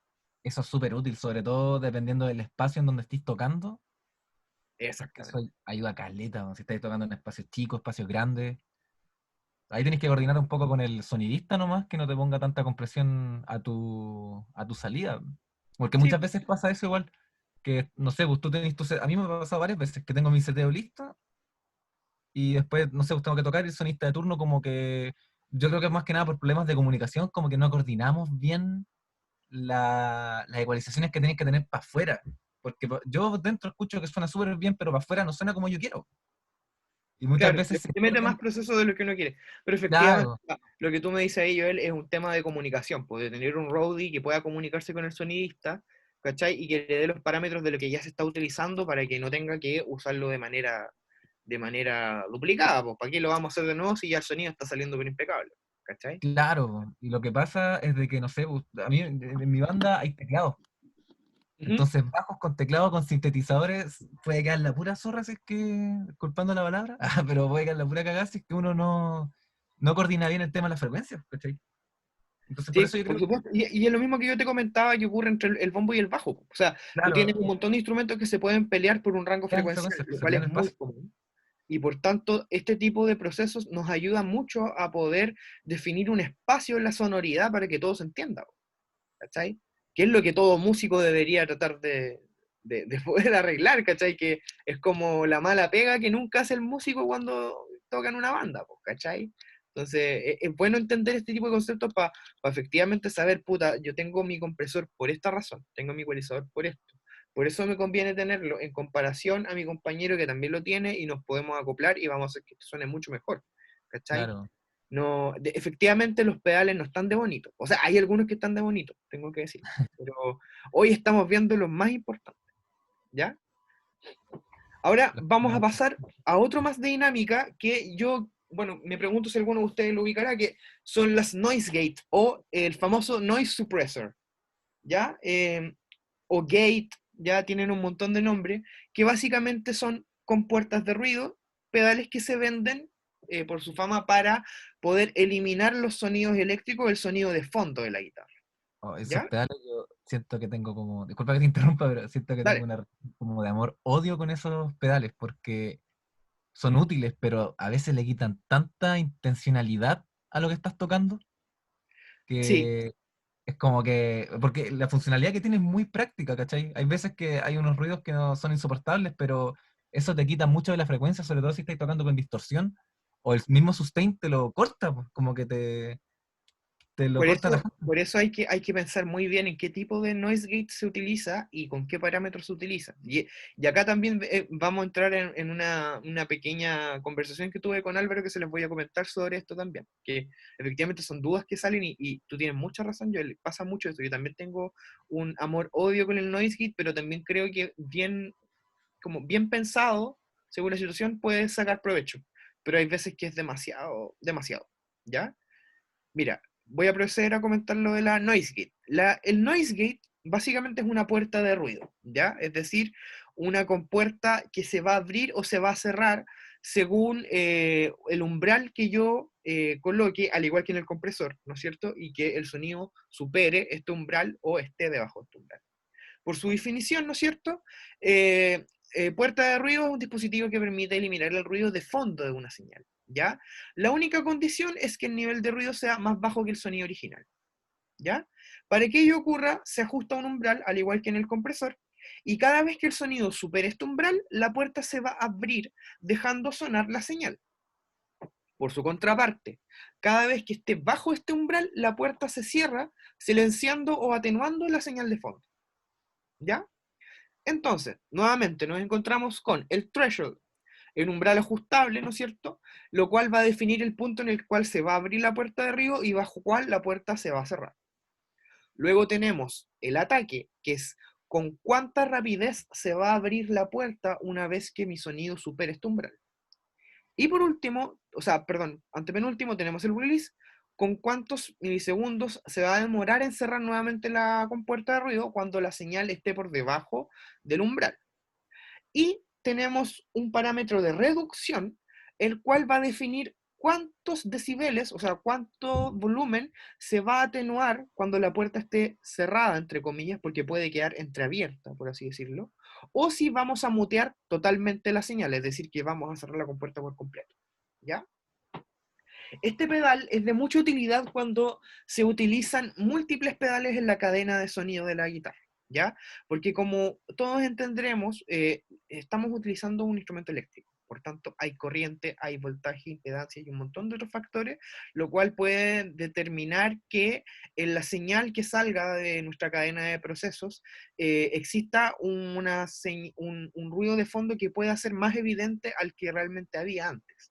También dependiendo de la calidad de los transformadores, ¿no es cierto? Dependiendo de la calidad de mi amplificador, de la toma de corriente en la que me estoy enchufando, etc. Y también del hecho de, por ejemplo, si tenemos un pequeño ruido, como puede ser las guitarras como esta, por ejemplo, las Telecaster, que como ustedes sabrán, las Telecaster tienen pastillas single coil, las cuales tienden a ser mucho más ruidosas que las humbucker, que son dobles, ¿ya? Debido a que como es simplemente una cápsula de bobina móvil, es mucho más fácil que pueda ser inducido, se pueda inducir cualquier ruido de radiointerferencia a la cápsula, generando un ruido de fondo bastante característico en esos modelos. Entonces, por ejemplo, una noise gate es una solución para ese tipo de problemas. De manera que en el momento en el que yo dejo de tocar, se mutea y no se escucha nada de la señal. Vuelvo a tocar y vuelve a sonar. Paro de tocar, deja de sonar. En términos generales, la noise gate eso es lo que hace. Ahora, ¿qué ocurre? Que va a depender de cómo setemos nuestra noise gate para que efectivamente funcione de esta manera o no, porque como decía Joel, una noise gate que pueda estar mal seteada puede perfectamente eliminar el release de la señal o el sustain de la señal. Porque va a sentir que la nota se mantiene, pero cuando baje del umbral que nosotros ajustamos, se va a cerrar la puerta y va a dejar de sonar bruscamente. Lo cual puede sonar bastante mal, ¿ya? Entonces, hay situaciones en las que efectivamente nos conviene usar la noise gate, de repente puede ser un poco más innecesario, hay que evaluar bien la situación bajo la cual lo entraríamos a utilizar. Veamos si le puedo mostrar algún ejemplo de noise gate, primeramente con Logic. Vamos a ver alguna cosita que tenga algún ruido. Ya, esta parte de aquí, no es que tenga ruido en realidad, pero hay una parte que se escucha más baja.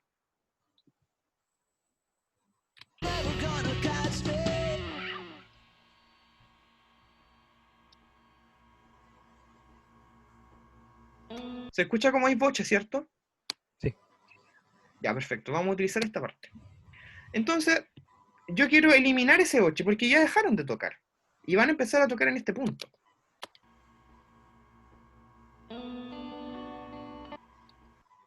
Entonces, para ello, voy a utilizar una noise gate.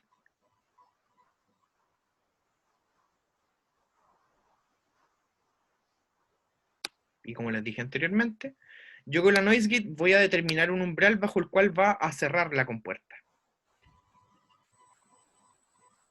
Si la compuerta está demasiado baja, el sonido de fondo va a pasar a través de la compuerta y la va a abrir. Pero si está lo suficientemente alta, ya va a permitir de que se cierre cuando esté sonando este ruido que no queremos y que efectivamente suene cuando se supere este umbral.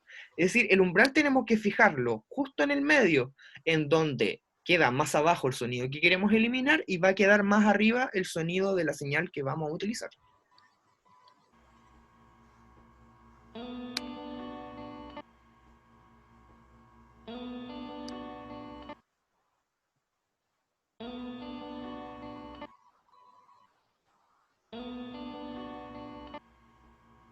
¿Se nota la diferencia?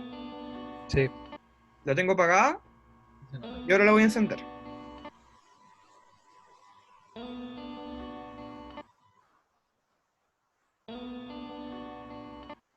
De esta manera, yo permito de que se escuche totalmente limpio en el momento en que efectivamente ya no estoy tocando nada, solamente queda el ruido eléctrico o una pequeña vibración de las cuerdas una vez que dejé de tocar mi instrumento, o lo moví, o lo pasé a rozar, etc., para que pueda sonar los otros instrumentos que corresponden en dicho momento y no se genere un ruido molesto que no corresponda a la canción, ¿no es cierto?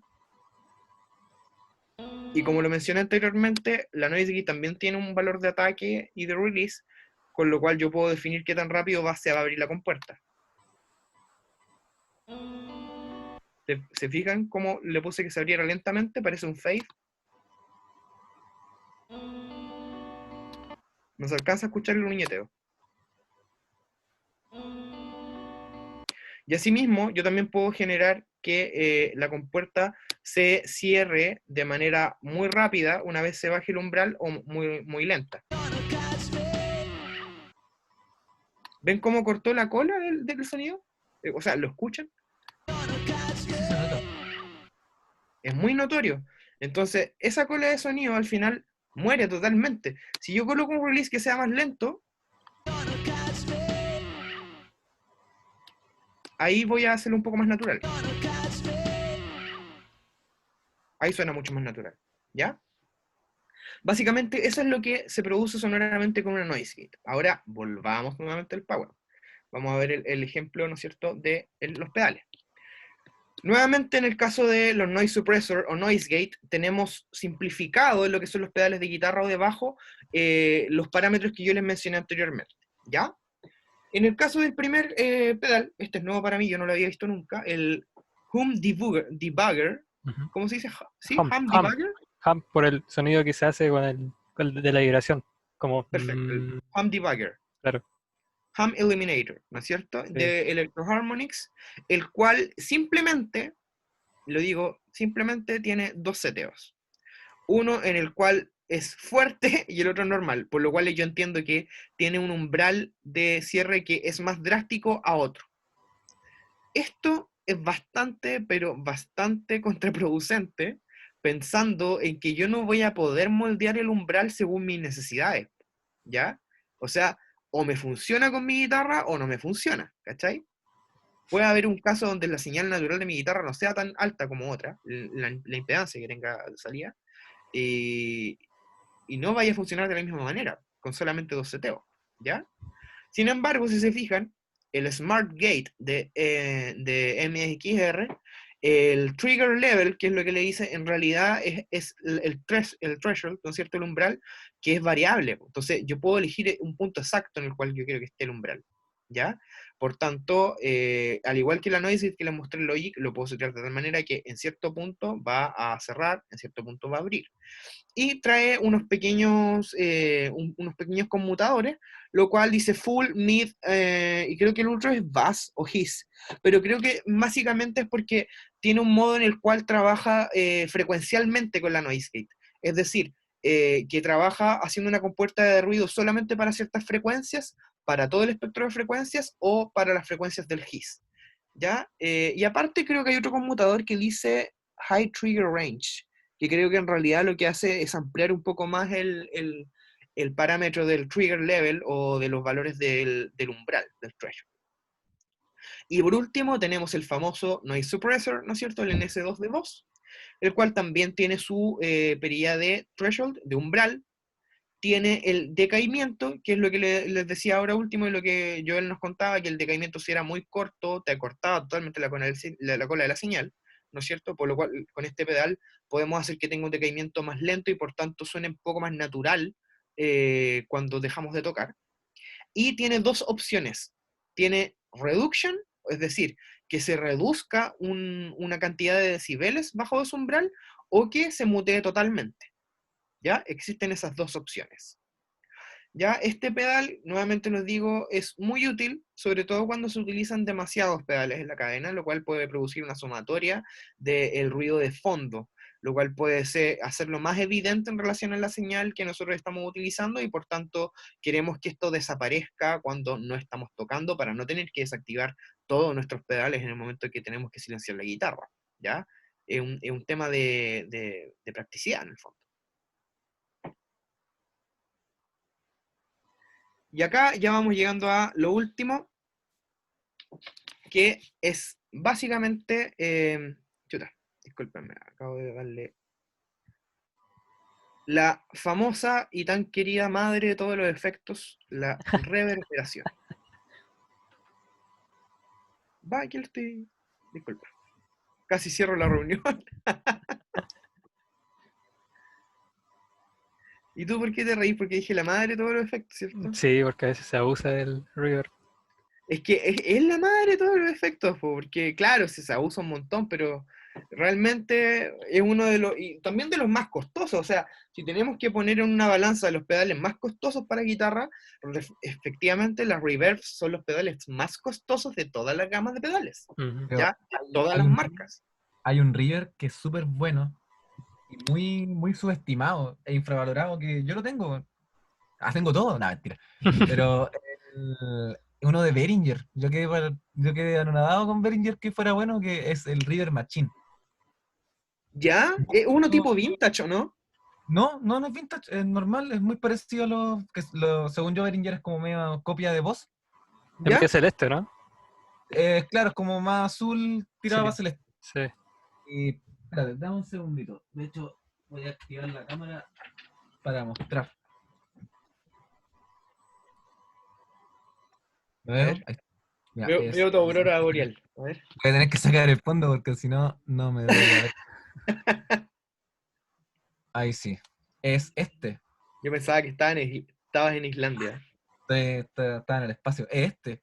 Y tiene ciertos parámetros súper buenos que son ya el mix, el decay, time, tone. Una cuestión que se llama trails, que si tú lo prendes, como que la nota, si tú la cortáis, dura más. Y si es que le colocáis off, corta en seco.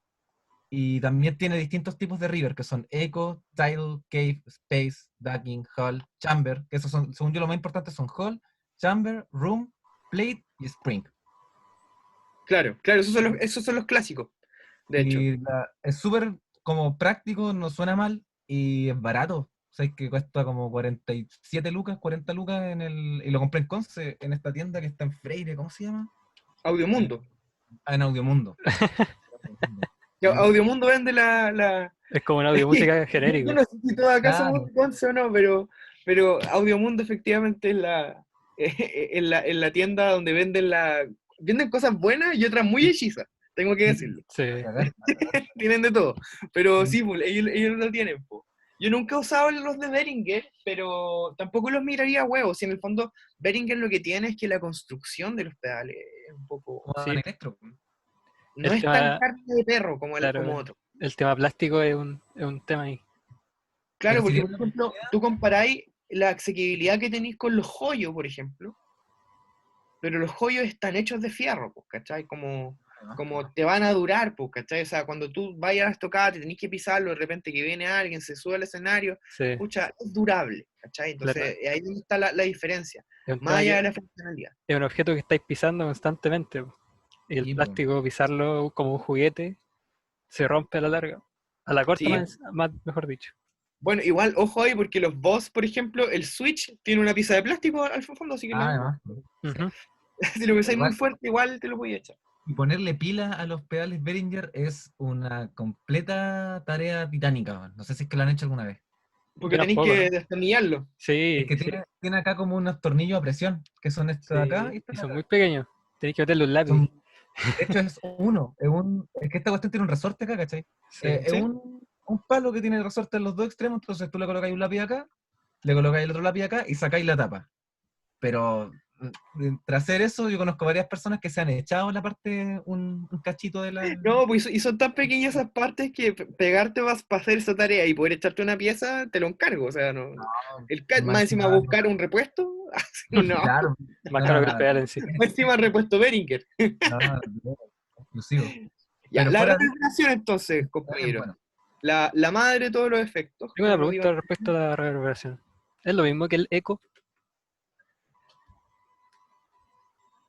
¿O no? A ver, el eco es un tipo de reverberación, Ya. ¿ya? Porque el eco, básicamente, entendamos por eco de manera, lo generado de manera natural, ¿ya? Ujú.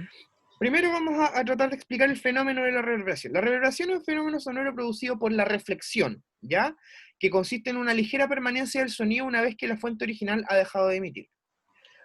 ¿Por qué se dice que el sonido se reflecta, no rebota? ¿Ya?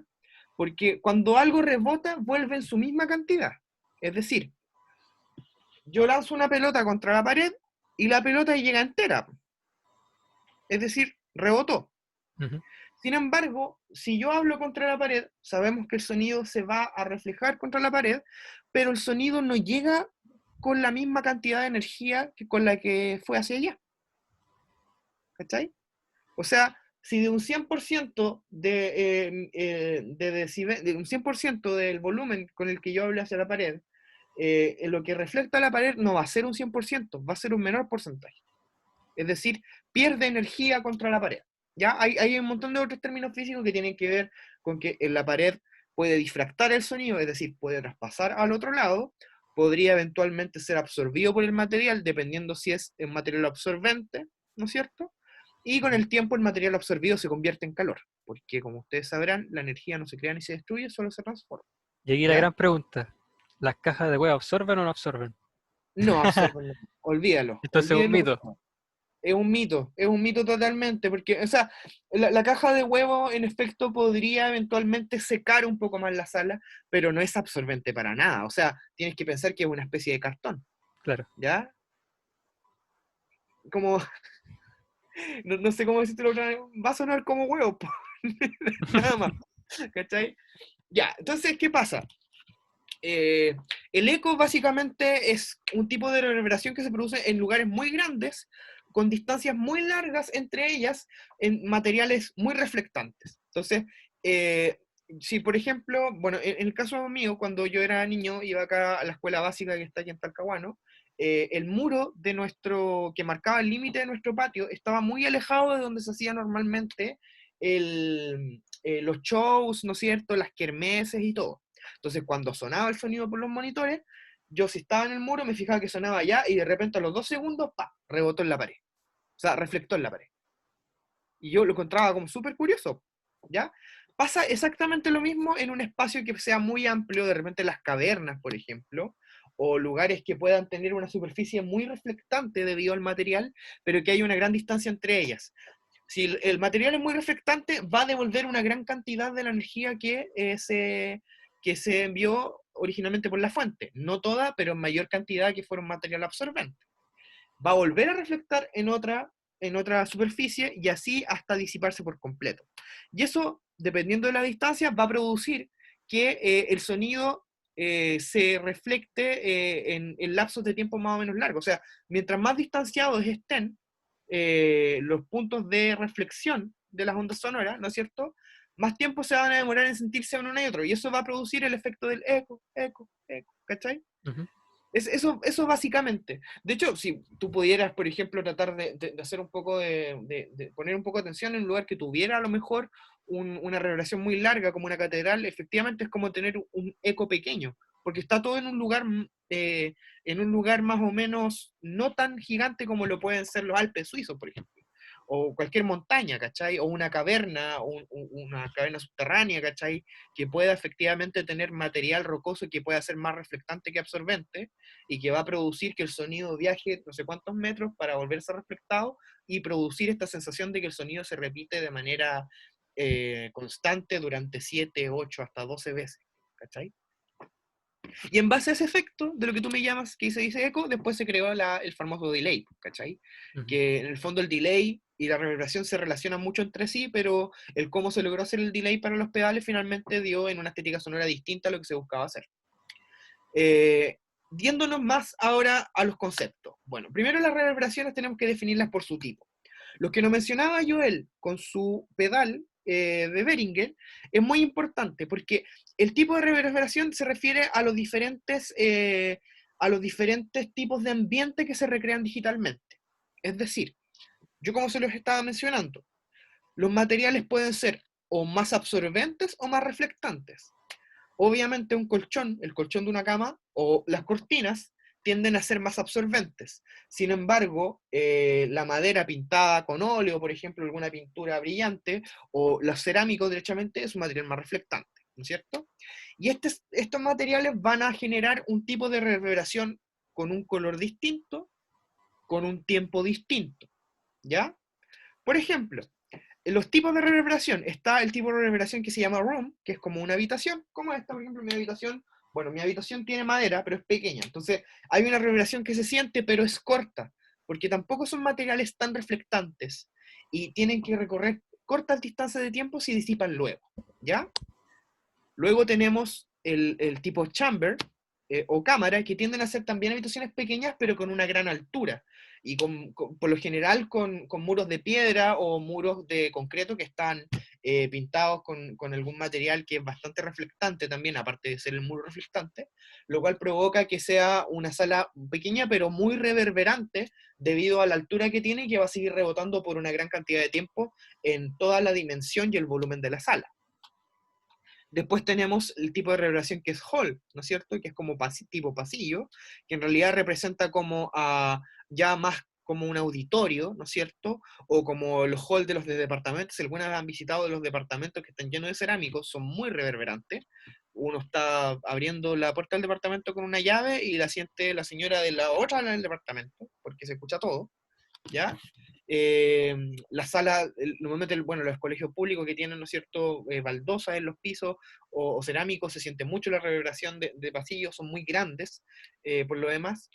Después tenemos la reverberación tipo Spring, que es un tipo de reverberación muy clásica y vintage, obtenido por medio de un resorte metálico en algunos de los equipos de guitarra que anteriormente se utilizaban, y algunas consolas de audio vintage, lo cual recrea un efecto de reverberación que es más que nada la vibración del mismo resorte. ¿Ya? Tiene un sonido bastante característico. Luego tenemos la tipo Church, ¿no es cierto?, que es como tipo iglesia o catedral. Como ya se imaginarán, las iglesias y catedrales, sobre todo las católicas y las europeas, tienen construcciones que son muy, pero muy prominentes, con una altura muy, muy elevada, y que tienen materiales, y debido a la construcción que tienen, el sonido se sostiene durante mucho tiempo. Es decir, una reverberación de tipo catedral, cuando me viene a la cabeza, al tiro pienso en una reverberación que fijo va a durar no menos de 5 segundos, lo cual es bastante. ¿Ya? Lo más que se puede, creo que lo más que he oído que una de las catedrales suena como reverberando son hasta 12 segundos. O sea, desde el momento en el cual yo emito un sonido hasta el cual ya decae completamente el sonido, 12 segundos, lo cual es muchísimo. ¿Ya? Estos son el tipo de reverberación. Y ya hay otra que es el tipo shimmer, que es una reverberación que ya es más como un efecto mayormente digital, debido a que se produce básicamente un pitch shifting, o sea, se hacen copias de las notas con octavas más arriba, como lo que se hace con el whammy, y estas son puestas con reverberaciones muy, muy profundas, de manera que da un sonido como angelical, por así decirlo, detrás de la interpretación de la señal seca, ¿ya? Luego de elegir yo el tipo de reverberación, de la coloración que quiero para mi reverberación, ¿no es cierto?, está el tiempo del decaimiento, ¿ya? Yo puedo moldear cuánto tiempo se va a demorar la reverberación en desaparecer, ¿ya? Desde el momento en que yo toco, cuánto tiempo dura en el ambiente según los materiales de la sala, pero yo con los pedales puedo setear esto para que sea más corta o más larga. Luego tenemos el size o tamaño, que hace referencia al tamaño del lugar o el entorno a emular, que también podemos emular que las dimensiones, ya más allá del material con este construido, las dimensiones sean más pequeñas o más grandes, lo cual también va a influir en cómo va a ser la tonalidad de nuestra reverberación. El pre-delay, que básicamente es el tiempo que tarda en aparecer la primera reflexión, ¿ya? Es decir, yo, por ejemplo, puedo dar una palmada en un lugar que tenga reverberación y voy a escuchar la reverberación al instante.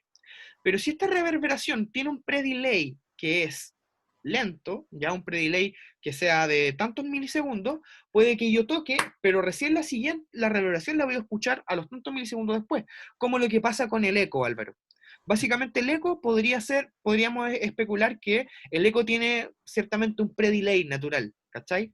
Porque tú primero emites un sonido y a los 2 segundos empiezas a escuchar la primera reflexión, después la tercera, cuarta, quinta, sexta, hasta que se disipa completamente.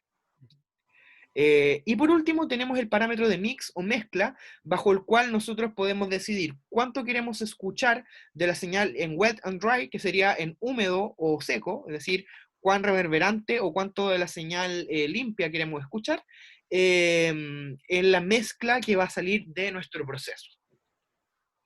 Vamos a revisar primero la fotografía y luego me aventuro con el plugin para terminar. Ya, dentro de los pedales nos vamos a ir primero con estas dos bestias que, como les decía Álvaro la semana pasada, son de los más caros que hay, pero también de los más completos, ¿ya? Los Streamon en su versión más miniatura, que tenemos el Streamon Blue Sky, y este titán que está acá, este colosal, que es el Streamon Big Sky.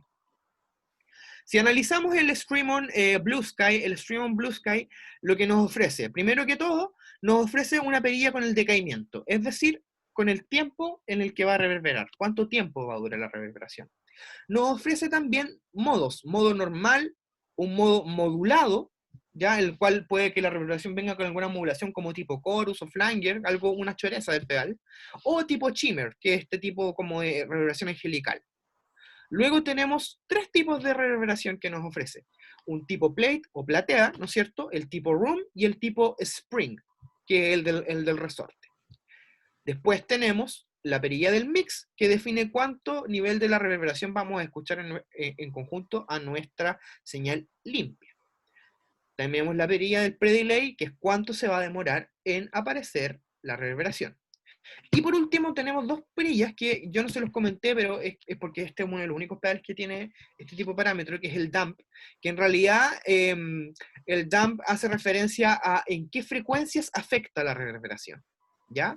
Porque dependiendo del material, puede que la reverberación esté afectando mayormente a ciertas frecuencias por la resonancia del lugar, más graves o más agudas. Yo puedo definir que la reverberación afecte más a las frecuencias graves o a las agudas, lo cual también implica una inteligibilidad dependiendo de los instrumentos con los que yo esté tocando en conjunto, ¿ya? Y acá viene lo bacán. El Big Sky, aparte de tener el decaimiento, el pre-delay, el mix y el tono, que es como una pequeña ecualización, tiene también incorporado, ¿no es cierto?, esta interfaz media digital, en la cual yo puedo elegir entre tipo de reverberación, tipo room, ¿no es cierto?, hall, plate, spring, swell. ¿Qué es swell, Álvaro? Eh, buena pregunta, es como algo con suave, tiene que ver con la suavidad. Bloom. Bloom significa florecer, debe ser como de menos a más. Ya, debe ser como con un ataque lento, por así decirlo. Sí, el sol Que aparece a poco. el sol también viene del mismo sentido, es como algo que se acrecenta a poco. Entiendo.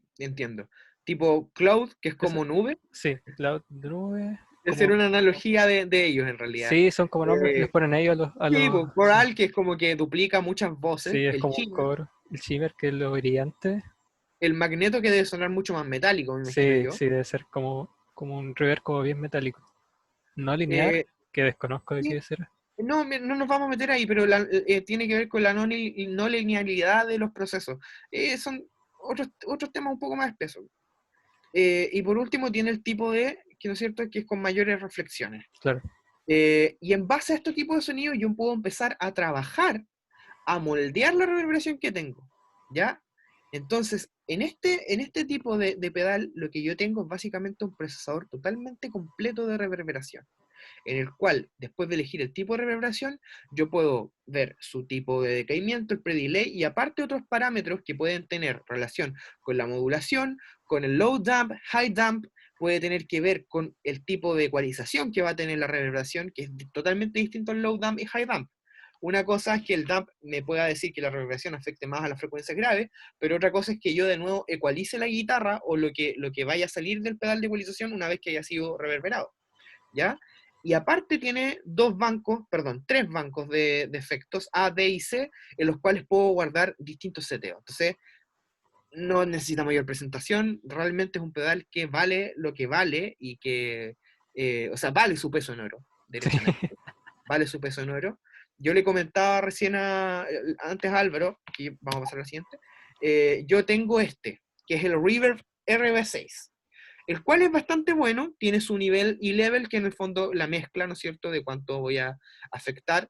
El tono, que es una pequeña filtro pasa abajo, en el cual yo veo si suena más oscura, más brillante, ¿cachai? Que emula al low dump, high dump, etc. El time, que es como el decaimiento, cuán larga va a ser la reversión o cuán corta.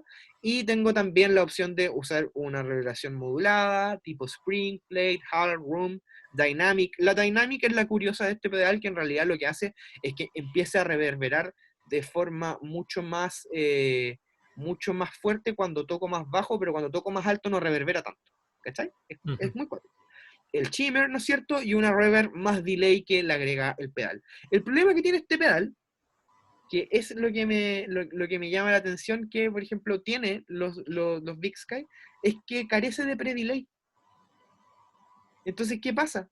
Que yo, por ejemplo, cuando lo empecé a usar, yo quería escuchar de inmediato el sonido de la reverberación cuando golpeaba las cuerdas. Pero tiene un poquito de pre-delay que ya viene seteado y que no se puede cambiar, por tanto se demora unas cuantas milésimas de segundo en sonar la reverberación una vez que yo toque el tono. Y yo quería que no sonara mucho después, ¿cachai? Ese tipo de cosas a mí me limitó con el RD6, por ejemplo. Pero va a depender de los gustos de cada uno, yo soy un poquito más quisquilloso en esas cosas. Depende de cada uno, o sea, yo soy quisquilloso porque trabajo en estudio, entonces tengo que ser quisquilloso. Pero en el fondo es una buena reverberación, no tengo nada que decir. Suena bien, tiene buen cuerpo, es fácil, pero efectivamente no tiene la flexibilidad que puede tener un Streamon, ¿cachai? Que sería el sueño de todo guitarrista, yo creo. Tener en su pedalera un Streamon, que lo tiene todo en uno. Y por último tenemos este amigo que también es bastante interesante, de la marca Digitech, el Polara Reverberation, que también tiene algunos modos, bueno, tiene primero la perilla de level, ya para la mezcla, tiene tipo Tails Off and On, que imagino que deben generar una pequeña colita, quizás con delay, imagino. Estoy especulando.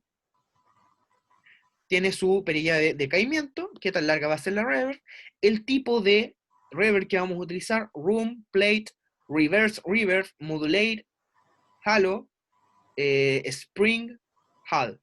Y hay una de estas que debe ser la de shimmer.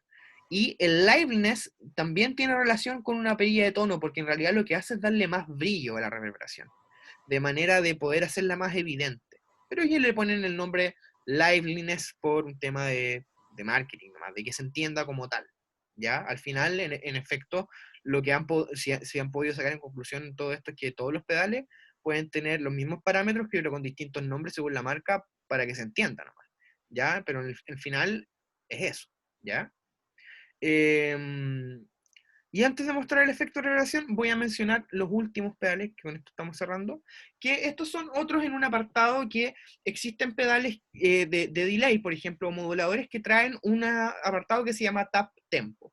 El Tap Tempo es la función en la que tiene ciertos pedales, la cual permite setear el tiempo de modulación o de delay o de lo que sea el efecto mediante un switch, ¿no es cierto?, el cual puede ser pisado repetidas veces para que el pedal defina, ¿no es cierto?, ese patrón y ese parámetro de velocidad, ¿ya? Luego tenemos la terminología, el True Bypass.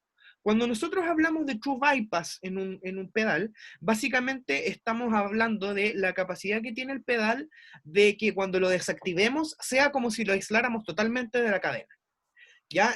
El bypass es el puenteo, la desactivación por completo de un efecto cuando lo apagamos, normalmente cuando usamos el conmutador con el pie. Tenemos que entender de que los pedales funcionan con electricidad y tienen un circuito eléctrico. O sea, tienen circuito, tienen transistores, diodos, tienen de todo. Entonces, ¿qué pasa? Que muchos de estos, aunque estén desactivados, puede que efectivamente la señal, al estar pasando por su circuitería, puede que efectivamente sigan teniendo una cierta pérdida de tono o algo por el estilo. ¿Ya? Creo que es tono, una Ujú. cierta pérdida de creo que, no sé si traducían un valor de impedancia que perdía o algo por el estilo, pero hay una diferencia. Entonces, ¿qué pasa? Tener un pedal que es True Bypass, nosotros nos aseguramos de que efectivamente la señal, o sea, cuando es muteado el pedal, no va a generar ningún tipo de pérdida. Es decir, el True Bypass es como prometiéndote que el pedal va a funcionar igual que un cable si está desactivado. ¿Ya? No hay pérdida alguna de calidad, ni de tono, ni nada. Y por último, hay un pedal que se nos pasó a hablar que es muy poco conocido, pero que es importante conocerlo, que es el pedal Buffer, que es un pedal que no tiene ningún switch porque tú lo enchufas y funciona. El Buffer es un pedal de guitarra que funciona como un adaptador, ya que adapta la señal de la guitarra, creo que específicamente la impedancia, la cual comúnmente está conectada a un amplificador. O sea, se piensa que la impedancia de la guitarra está preparada para ser conectada primero a un amplificador. Y por tanto, los pedales no están 100% preparados para recibir la impedancia total de la guitarra, lo cual generaría que hubiera una pequeña pérdida ya de tono al sumar demasiados pedales de manera seguida. Por tanto, al yo utilizar el buffer, lo que hago es un poco bombear, de cierto, esa pérdida que tengo para recuperarla y de cierta manera cambia la impedancia de la guitarra para hacerla apta para usarla con los pedales de guitarra y que no haya ninguna pérdida de calidad. ¿Ya? Estos amiguitos no son tan caros, pero por lo general se tienden a recomendar cuando utilizo cadenas de pedales bastante grandes, que consuman harta energía, ¿no es cierto? Y que puedan efectivamente generar una pérdida de la calidad del sonido original de la guitarra a medida de que pasa por los distintos procesos, ¿ya? Eso básicamente. Entonces, para cerrar, vamos a ver un efecto con reverberación. En Logic nos vamos a cambiar nuevamente.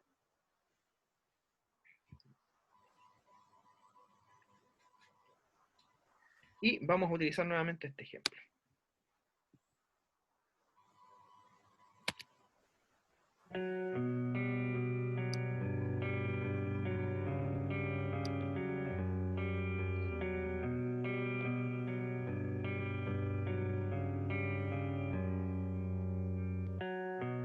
Este C. Le voy a colocar manualmente una reverberación.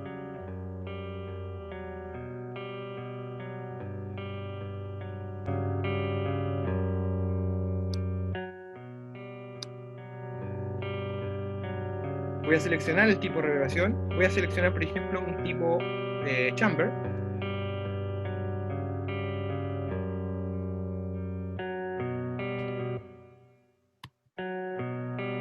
El tiempo de reverberación va a ser largo. Puedo hacer que la distancia sea más larga. O sea, en el fondo, es como la distancia y es como básicamente la distancia que habría entre la fuente sonora y el muro que reflectaría. Y la densidad tendría relación con, como lo vimos en la diapositiva anterior, con... no, la densidad no estaba, creo. Bueno, la densidad básicamente enriquece un poco más en armónico la reverberación. Y el size es lo que entra a presentarme lo que podría ser el cambio de las medidas del recinto que está reverberando, que sea más amplio eh, o más estrecho. Veamos otro tipo de reverberación.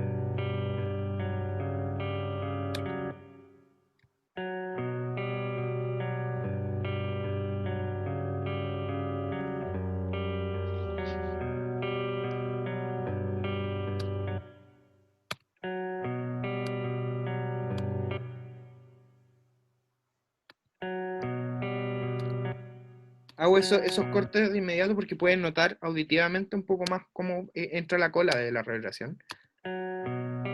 Ahora, ¿qué pasa si el pre-delay es muy lento?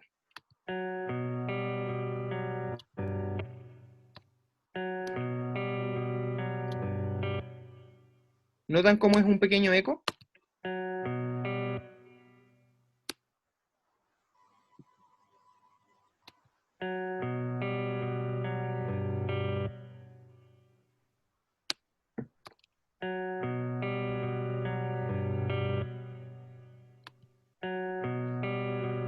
Ahí En se cambio, nota. si yo...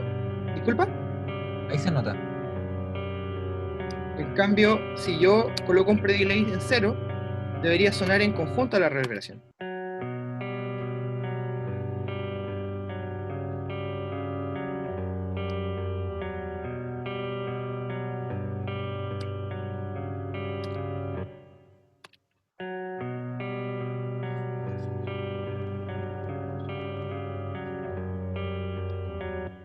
Vamos a cambiar nuevamente, vamos a colocar un room. El color de la reverberación es totalmente distinto. Sí.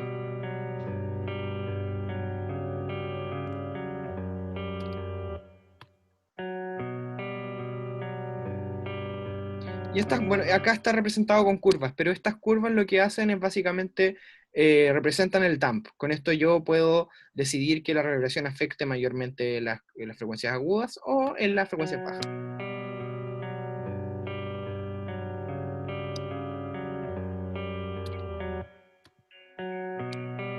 Oye, Mauri, Cuéntame. disculpa que te interrumpa.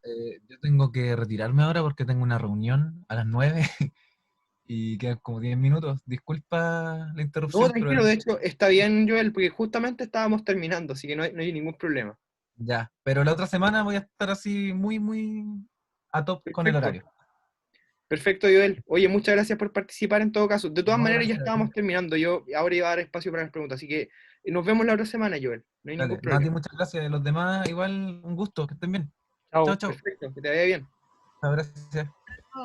Ya, amigos, entonces le aprovecho de preguntar si obviamente tienen alguna consulta respecto a lo que vimos hoy en cuanto a los conceptos y la funcionalidad de estos pedales, que si lo notarán, no quisimos entrar con los moduladores debido a que los moduladores en sí, la mayoría de parámetros que los controlan son muy similares, ya que siempre tienen el parámetro tipo rate, ¿no es cierto?, que fue lo que vimos la semana pasada.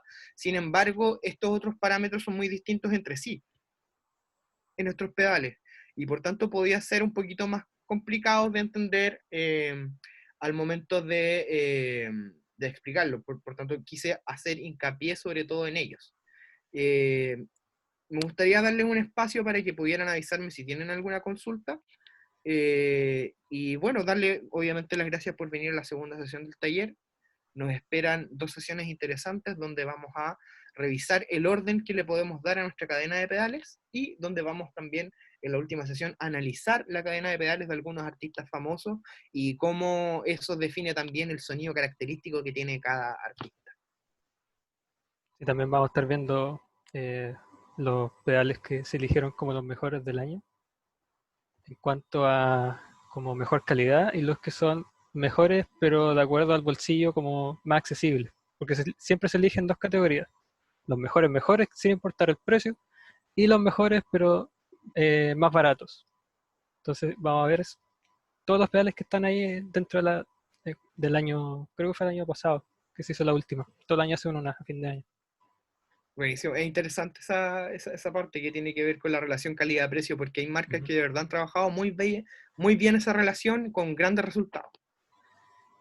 Así que eso, amigos, si no hay consultas, los dejo entonces invitados para que sigamos participando la próxima semana. Espero que les haya gustado esta sesión y que nos podamos encontrar entonces el próximo martes a las 7 de la tarde. Excelente, gracias. Perfecto. Gracias. Que Que estén les bien, vaya muy Vale, gracias. bien, Helga, Daniel, Juan, que estén muy bien. buena semana. Igual tú. Cuídense. Muchas Chao, chao. gracias. Chao, Chao, chao. chao. Chao. Chao.